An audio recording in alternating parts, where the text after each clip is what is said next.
Hello and welcome to this video on how to play Tales from the Kingsport Gazette. I'm Jay Isles, lead designer of the game, and I'll use this module of Tabletop Simulator to walk you through the setup procedure and play of the game.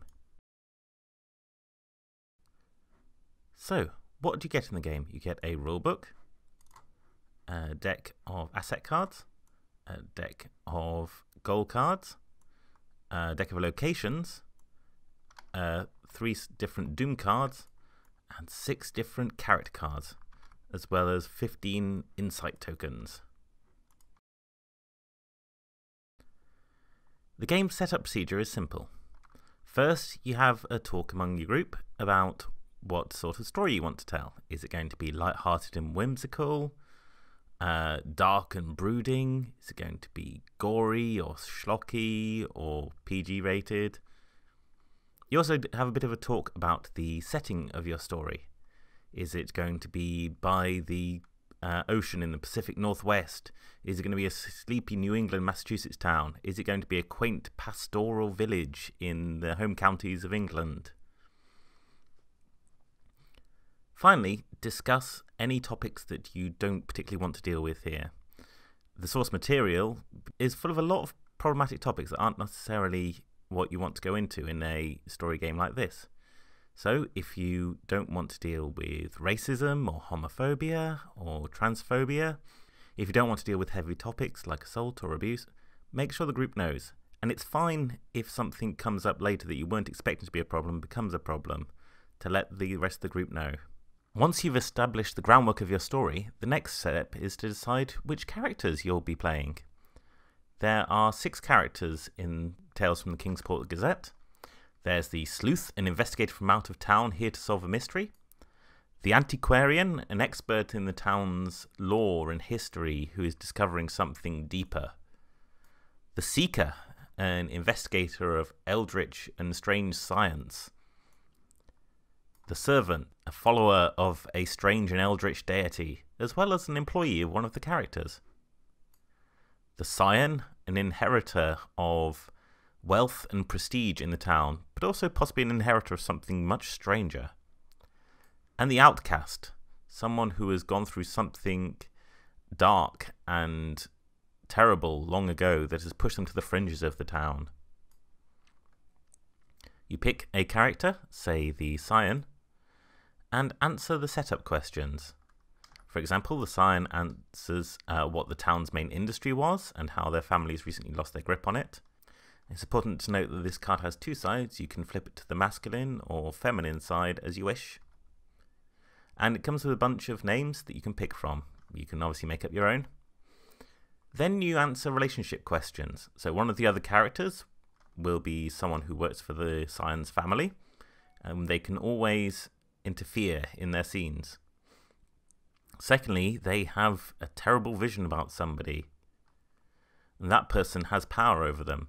That person can spend an insight token, one of these, for, in the science case, terrifying them by hinting at dark implications. Every character has someone who can do something to them by spending insight. So, we all have our characters then. The next step is to decide what terrible fate is approaching the town. So, the game comes with 3 different dooms. There's the raid, where the government gets disastrously interested in the town. The change, where the town society is growing strange and unusual.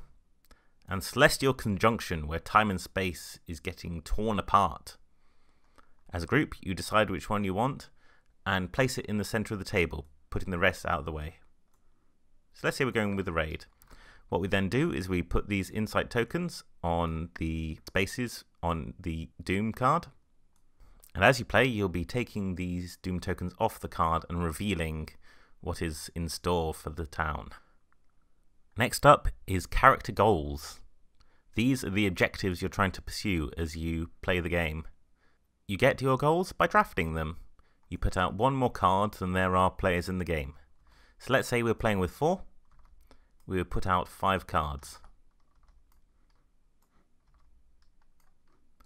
So it'd go around the table and each person would pick one, say person 1, person 2, person 3, And I'll pick one of these. So my goal is to prove something's wrong with my brother. And this gets discarded. And the goal's put to the side. Next up are assets. These are the things that will help you achieve that goal. You shuffle this pack of 30 and draw. Again, drafting. So 5 this time.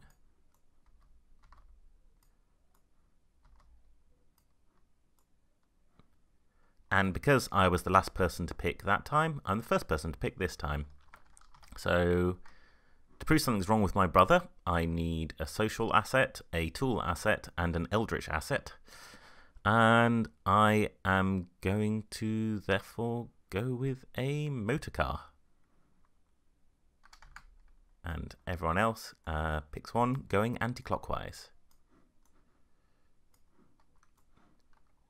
And the rest, this one is discarded. You put the asset card deck somewhere nearby because you'll have use of it later in the game. Now, if we were wanting a longer game, we could then do another run of goals, again going clockwise. Finally, there are location cards. There are 12 of these in the box, and they're there to serve as inspirations to guide your story. Make sure the deck is to hand so that people can flick through it for inspiration, and remove any that don't particularly fit with your setting. Like, for example, if you're playing a small community in a landlocked Central America, maybe you don't want the bay, so you just put that to the side. So it's time to start the game, and I'm going to be the focus character for the first scene. Now, when it's your scene, you have two things you can choose to do. The first thing you can do is trigger your revelation ability here. That means that instead of having a normal scene, you narrate some sort of insight or horror or revelation your character experiences. And you work through that as a monologue and then gain a insight token, taking it from the Doom track and putting it in your personal pool there. Or, alternatively, you can go out and about into the town to try and pursue your own goals. So let's say I want to do that. I want to prove that something's wrong with my brother. So the first thing I do is decide the location I want to be in. You can use one of the locations from the deck or one you've made up yourself. So let's say I want to visit my family's home, the crumbling manor here. And I want to look through my brother's things. So what I can do is I flip this to give everyone else some inspiration for who they can play as I do that, and events that might happen as we tell the story. I then narrate my arrival, something like, okay, so it's the early afternoon when Dolores knows that her brother is normally out at the docks racing with his friends, and she knows that she'll be able to look through his room. So she's sneaking up there and looking to break in. And then the other players can be other characters. They can be, for example, a maid poking around, my mother, my brother returning unexpectedly. Well, something is wrong with him after all. Or they can use the key phrases that are printed on each character sheet to alter how the story goes. Now, these key phrases, in order, are try a different way, which means you don't particularly like the description that the focus character has just made, and you'd like them to do something else. This is a great one to use if someone has introduced a topic that jars with the tone that you're trying to go with for the story, or something that is just a bit unpalatable. There's describe that in detail, which means that you want something that the person had just briefly discussed fleshed out a bit more. When someone uses this on you, it's perfectly fine to ask them questions about what more they want. That might not be so easy, which means that the person using the phrase has thought that something you've described doing actually is going to be harder in the narrative than you've made it sound. You will have to justify how you're able to do it, either through one of your character powers here, or through your asset abilities. Like, for example, with a motor car, I'd be easily able to evade people or arrive rapidly at a location. There's I'm looking for insight, and you have to have a face-up insight token to use this. When you use this phrase as the focus character, you flip the insight token face down and ask the other players one question. What threats are hidden here? Who's in charge here? Or what's most useful here? Each other player suggests an answer, and you pick one which you'd like to be true. When you make use of this answer, you can use it to justify an action that was blocked with "that might not be so easy." Finally, to mark your scene reaching its end, you can say, "I've reached a decision." When you say that, you pick one. Either you discard an asset of yours to move a insight token from the Doom track to cover a matching requirement on the goal, and as a group explain how the asset is used to accomplish that. Or, alternatively, you can acquire new assets. You draw 2 asset cards from the deck, so a sword cane here, or a bottle of poison, and you decide which one of them you find in the scene. Let's say I discover a bottle of poison in my brother's bedroom. I put the sword cane at the bottom of the deck, and the scene ends. Once your scene is over, you pass clockwise to the next player, and they have the same choice.